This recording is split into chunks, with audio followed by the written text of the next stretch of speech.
Molt bon dia a tothom i benvinguts a un nou cafetó amb història japonesa. Anem pel número 13, que es suposa que és un mal número, però a mi m'agrada bastant, o almenys no tinc cap problema amb aquest número. I avui ens anirem al segle XIV per parlar d'un samurai no gaire famós, anomenat Kusunoki Masashige, i a més també parlarem de la seva curiosa vinculació amb els kamikaze de la Segona Guerra Mundial. Som-hi!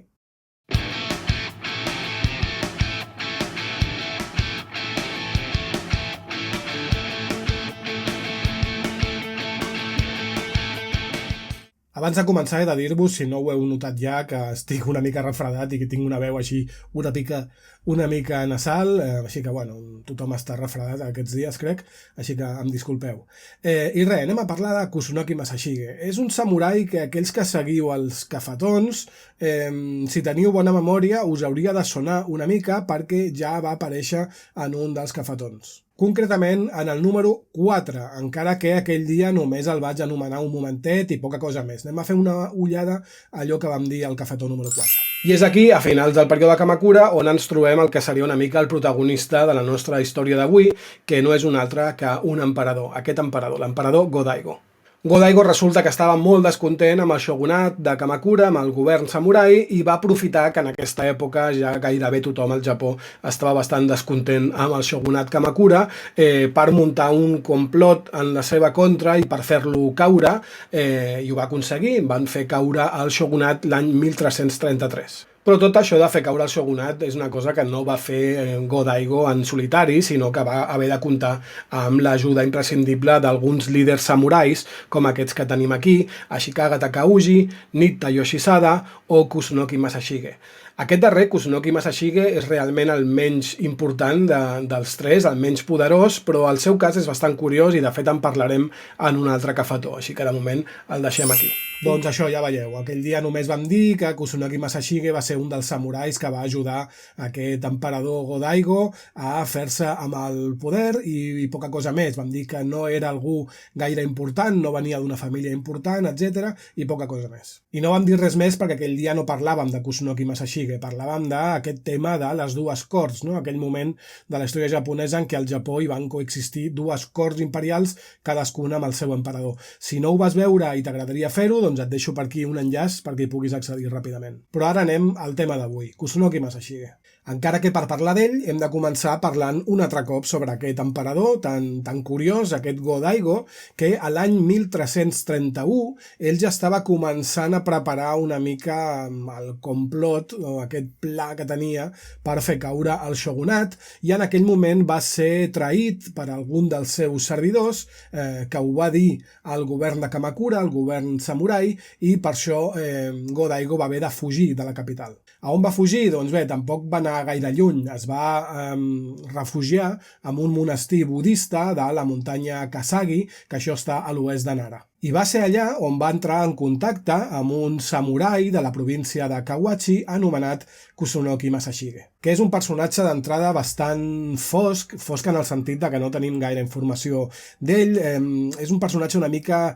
algunes parts de la seva biografia són més llegendàries que no pas històriques, i és que realment, com que no era algú massa important, només el comencem a veure aparèixer amb algunes cròniques a partir d'aquest moment, a partir de l'any 1331. I encara que diem que va ser en aquest moment quan va entrar en contacte Kusunoki Masashige amb l'emperador Go-Daigo, ni tan sols sabem exactament com va ser això, com van entrar en contacte, perquè el que ens diuen les cròniques, doncs bé, és una mica fantasiós. Les cròniques ens diuen que l'emperador Go-Daigo, estant allà en aquest temple, doncs fent una becaina o dormint, va tenir una espècie de somni així revelador, en el qual hi apareixia, seria llarg d'explicar, però tenia un paper important, un arbre que en japonès es pronuncia Kusunoki. I es veu que quan ho va explicar als monjos del temple, algú li va dir que sabia d'un samurai que es deia precisament així, Kusunoki, i que llavors segurament hi havia algun tipus de relació.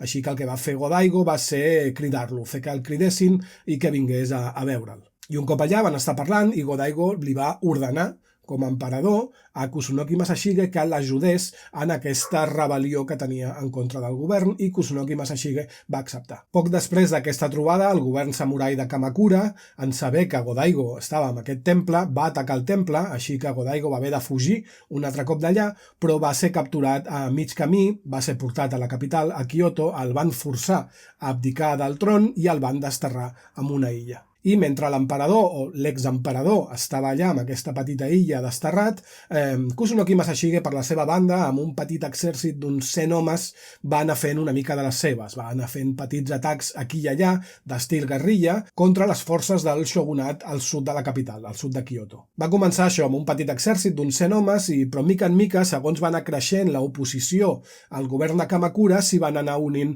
més soldats, més samurais, encara que mai va arribar a tenir unes forces més enllà d'unes 1.000 persones. Va passar una miqueta el temps i l'any 1333 el govern de Kamakura, fart d'aquests atacs, no, d'aquestes forces de Kusunoki Masashige, que no eren atacs molt importants, però no deixaven de ser una molèstia contínua, doncs va enviar un gran exèrcit a assetjar la fortalesa que tenia Kusunoki Masashige, anomenada Chihaya. Aquest setge va durar uns 2 mesos i el que va passar és que hi van enviar tantes forces que van deixar desprotegides altres àrees del país, amb la qual altres opositors al govern de Kamakura van fer també atacs una mica aquí i allà, i així que el setge no acabava, la fortalesa es veu que estava molt ben defensada, el setge no acabava i cada cop li anaven sortint més problemes aquí i allà al govern de Kamakura. Per la seva banda, Go-Daigo, que l'hem deixat allà desterrat amb aquella petita illa, doncs durant aquests 2 mesos en què es va fer aquest setge a la fortalesa de Chihaya, ell va aconseguir escapar-se d'aquella petita illa, lògicament comptant amb l'ajut d'algun senyor samurai que també estava en contra del govern de Kamakura. I de la mateixa forma també va ser acollit per diferents senyors samurais que s'oposaven al govern.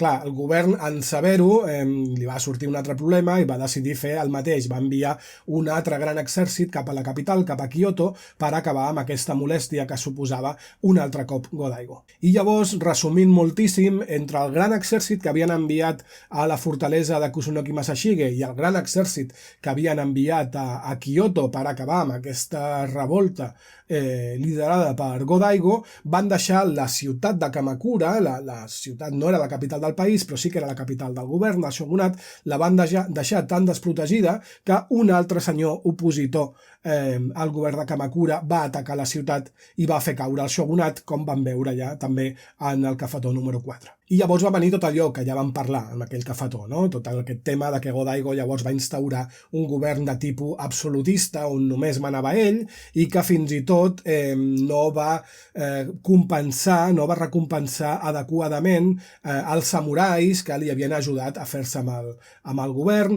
i va posar tot de nobles a tots els càrrecs, una mica ignorant la classe samurai, i que això havia fet caure molt ràpidament en només 3 anys el seu govern. Això ja ho vam veure amb aquell altre cafetó, repeteixo. Molt bé, però el que no vam dir aquell dia és que encara que molts samurais es van posar en contra de Go-Daigo, alguns no ho van fer. Alguns van romandre fidels a l'emperador Go-Daigo i van lluitar al seu costat. Un d'ells, i molt especialment, aquest Kusunoki Masashige del que parlem avui. I de fet, quan Ashikaga Takauji va atacar la capital per derrocar a l'emperador Go-Daigo, va ser Kusunoki Masashige el general samurai que va ser enviat a lluitar en contra seva. La cort li va ordenar un atac directe i frontal contra les tropes d'Ashikaga, però ell en un principi es va negar. Ell va dir que era molt més intel·ligent abandonar la capital, abandonar Kyoto, refugiar-se en algun temple i allà una mica preparar-se, organitzar-se millor, fer créixer més les seves forces, buscar més gent per, el més aviat possible, tornar a recuperar la capital. Però l'emperador Go-Daigo no va voler ni sentir a parlar d'això de fugir i li va tornar a ordenar que no, que havia d'anar amb els exèrcits que tenia el govern imperial a atacar frontalment a Ashikaga Takauji. I Kusunoki Masashige va acceptar l'ordre fidelment. Ell sabia que aquella batalla estava perduda, que aquella estratègia era una estratègia suïcida i que perdria la vida allà ell i tots els seus homes, però va acceptar aquesta ordre de l'emperador, va reunir les seves tropes i va marxar cap al camp de batalla. Abans, però, es va produir un petit episodi que és molt famós de la història japonesa, que és que va anar a acomiadar-se del seu fill, un fill de 11 anys, a qui li va dir que no tornaria al camp de batalla, però li va demanar que ell havia de créixer i havia de seguir sent fidel a Go-Daigo, seguir sent fidel a l'emperador, passés el que passés. I ja diem, aquest episodi, cert o no, és molt popular al Japó. Va sortir llavors al front dels seus exèrcits, va sortir de la capital, encaminant-se cap al mar interior de Seto, el mar que separa la illa de Honshu i la illa de Shikoku, sabent que al lloc de la batalla, al costat del riu Minato, així es coneix aquesta batalla, la batalla de Minato-gawa, a l'actual ciutat de Kobe, sabent que seria el lloc de la seva tomba. I així va ser. Després d'unes 5 hores de combat, tant Kusunoki Masashige com els homes que en aquell moment li quedaven es van suïcidar en veure's derrotats abans de ser capturats per l'enemic. I res, aquí acaba la història de Kusunoki Masashige. Es va morir en aquesta batalla i ja està. Però clar, aquí és on acaba la història, però és on comença el mite. I això és el que anem a veure ara. Primer, clar, hem de tenir en compte que Kusunoki Masashige va ser considerat com un rebel i com un traïdor per part del govern posterior, del govern de Shikaga Takauji, lògicament, perquè Kusunoki Masashige havia lluitat en contra seva. Així que, bueno, la seva figura en poc temps va caure en l'oblit. El que és curiós és que en 3 moments bastant posteriors aquesta figura es va treure, no, d'aquell calaix i se li va donar un altre cop importància. I és llavors quan Kusunoki Masashige es va convertir en una espècie de llegenda, podríem dir. El primer d'aquests 3 moments va arribar més de 4 segles després, és a dir, a finals del segle XVIII, quan una escola de pensament, podríem dir, l'anomenada escola de Mito, fundada per un tal Tokugawa Mitsukuni, que era un erudit i era un senyor samurai, de fet era cosí del shogun Tokugawa de la seva època, doncs aquesta escola va recuperar aquest personatge ja oblidat de la història. Per què? Doncs perquè ells el que volien era lloar la figura de l'emperador, ells el que defensaven és que l'emperador hauria de governar el país i clar, Kusunoki Masashige era un exemple perfecte de lleialtat i obediència cap a l'emperador. El segon d'aquests moments de recuperació de la figura de Kusunoki Masashige va tenir lloc cosa d'un segle després, amb l'arribada del període Meiji, és a dir, a partir de l'any 1868, en el qual, en teoria, i només en teoria, governava un altre cop un emperador, després de 7 segles de domini samurai, quan encara es va recuperar molt més encara la figura de Kusunoki Masashige, i fins i tot l'any 1872 es va construir un important santuari al mateix lloc on es suposa que havia mort. El que era una granja en un principi es va reconvertir, es va construir allà un santuari, el santuari Minato-gawa, precisament, al mateix lloc, no, de la batalla, a Kobe, és on es suposa que hi viu el kami, hi viu la divinitat en la que s'ha convertit Kusunoki Masashige. I des de llavors allà se l'ha venerat com un exemple d'entrega absoluta cap a l'emperador. Per què convenia en aquest moment fer aquest gest? Doncs bé, perquè com hem dit, estem en un moment en el que torna a manar l'emperador i tota la narrativa que hi ha al voltant és la de recuperació i importància de la lleialtat. No es pot ser un bon patriota japonès si no es té aquesta lleialtat absoluta cap a l'emperador. I Kusunoki Masashige és un exemple perfecte. D'altra banda, si heu anat a Tòquio i heu visitat els jardins del Palau Imperial, el trosset que es pot visitar, que és un lloc bastant típic d'anar a fer el turista, doncs si l'heu visitat potser haureu vist a la zona de l'entrada, molt a prop d'on està l'estació central de Tòquio, potser heu vist la gran estàtua de bronze que es va erigir en honor de Kusunoki Masashige, aquesta que veiem aquí, que va ser erigida l'any 1897 dins també d'aquesta política de promoció de la figura de l'emperador. I el tercer dels 3 moments de recuperació de la figura de Kusunoki Masashige va ser unes dècades més tard, ja dins de les polítiques militaristes que acabarien portant el Japó a la Segona Guerra Mundial, quan encara es va enaltir més encara la figura de Kusunoki com a exemple de guerrer que va lluitar per l'emperador fins al final. Lògicament, estem en un moment de guerra i el que es vol és que els soldats japonesos facin el mateix, que lluitin fins al final pel seu emperador. Què havia fet Kusunoki Masashige en aquella batalla? Doncs s'havia llançat amb una mort segura només per obeir les ordres de l'emperador. Així que no és difícil de veure per què es va convertir en una espècie de patró, podríem dir, dels pilots kamikaze de la Segona Guerra Mundial que anaven a fer exactament el mateix. A veure, gent, us explico una mica el que ha passat, perquè quan estava gravant el vídeo hi ha hagut un moment que la càmera s'ha apagat, perquè es veu que no quedava espai a la targeta de memòria. Jo no havia anat borrant tots els cafetons de les darreres setmanes i no quedava espai. Llavors la càmera s'ha apagat. El que passa és que jo no m'he adonat fins que no portava com 2 o 3 minuts més gravats.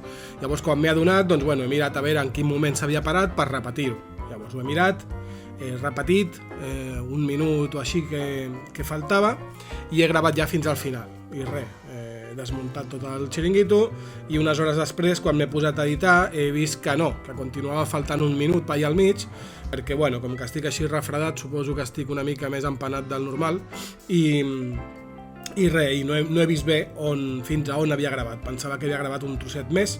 Llavors, total, que falta com 1 minut de vídeo. Clar, han passat unes hores, ja no hi ha la mateixa llum al lloc on gravo, no porto ni tan sols la mateixa roba, llavors m'ha semblat que era molta feina i no quedaria bé enregistrar aquell minut que falta allà i posar-ho com si no hagués passat res. Llavors, a més, dintre d'aquell minut, la meitat més o menys és una presentació amb fotos, que la puc posar igualment, encara que no surti la finestreta petita on surto jo parlant, i l'altre mig minut, doncs res, us poso una foto de l'estàtua de Kusunoki Masashige i ja està. Sé que és una mica un nyap, però bueno, al final l'important és la veu i no la imatge, és el que estic explicant, perquè clar, el tema és que l'àudio sí que l'he pogut gravar, perquè el gravo per una banda l'àudio i per una altra el vídeo, així que quan s'ha apagat la càmera s'ha deixat de gravar la imatge, però l'àudio encara el tenia. Així que res, us poso l'àudio original explicant-ho i al principi veureu una foto de l'estàtua de Kusunoki Masashige, després unes fotos del que estic explicant i ja veureu que després torno a aparèixer com si no hagués passat res, perquè és el tros que sí que he tornat a gravar. Res, ho sento, el proper estarà millor. Però no només va ser en els anys de guerra, en els anys de militarisme, quan veiem aquest vincle una mica entre Kusunoki Masashige i determinades ideologies polítiques. Bueno, determinades, tot el que és l'ultranacionalisme japonès, sinó que fins i tot després de la Segona Guerra Mundial ha seguit sent un símbol per a aquest tipus d'ideologia. I tenim un clar exemple l'any 1960, és a dir, 15 anys després d'acabada la guerra. Perquè aquest any 1960, concretament el 12 d'octubre, el líder del Partit Socialista del Japó, aquest Asanuma Inejiro, estava participant en un debat polític que s'estava televisant i just quan estava enmig de la seva intervenció, un ultranacionalista de només 17 anys, un nano, fill d'un alt càrrec de les forces d'autodefensa del Japó, es va colar a l'escenari, es va balançar sobre Asanuma i li va clavar ni més ni menys que un wakizashi, és a dir, l'espasa curta que acompanya normalment a la katana, una fulla d'uns 33 centímetres de llarg, se la va enfonsar a l'abdomen. Aquesta fotografia, per cert, que veiem, la va fer un fotògraf anomenat Nagao Yasushi i va guanyar un premi Pulitzer amb ella. Però tornant al tema, el pobre Asanuma va morir abans d'arribar a l'hospital i el seu assassí va ser detingut. Però clar, estareu pensant, vale, molt bé, però això que té a veure amb el pobre Kusunoki Masashige mort des de feia segles. Doncs de moment no en té res, però és que resulta que l'assassí de Sanuma, un parell de setmanes després, i estant internat en un centre de detenció juvenil, perquè recordem, era menor d'edat, va fabricar una espècie de putinga amb pasta de dents i aigua, i amb això va escriure a la paret de la seva cel·la 2 frases. Aquestes 2 frases eren llarga vida a l'emperador, 7 vides pel meu país. Després va fabricar una corda amb trossos trencats al seu llençol i es va penjar, es va suïcidar. Vale, sí, però de nou, què té això a veure amb el pobre Kusunoki Masashige? Doncs molt, perquè resulta que la segona d'aquestes frases que va deixar escrites a la paret, això de 7 vides pel meu país, Shichisho Hokoku, en japonès, és la darrera frase, sempre de forma suposada, es suposa que és la darrera frase que va dir Kusunoki Masashige abans de suïcidar-se en aquella batalla a la que havia anat sabent que moriria només perquè ho havia ordenat a l'emperador. De nou, tornem a veure la connexió entre els suposats ideals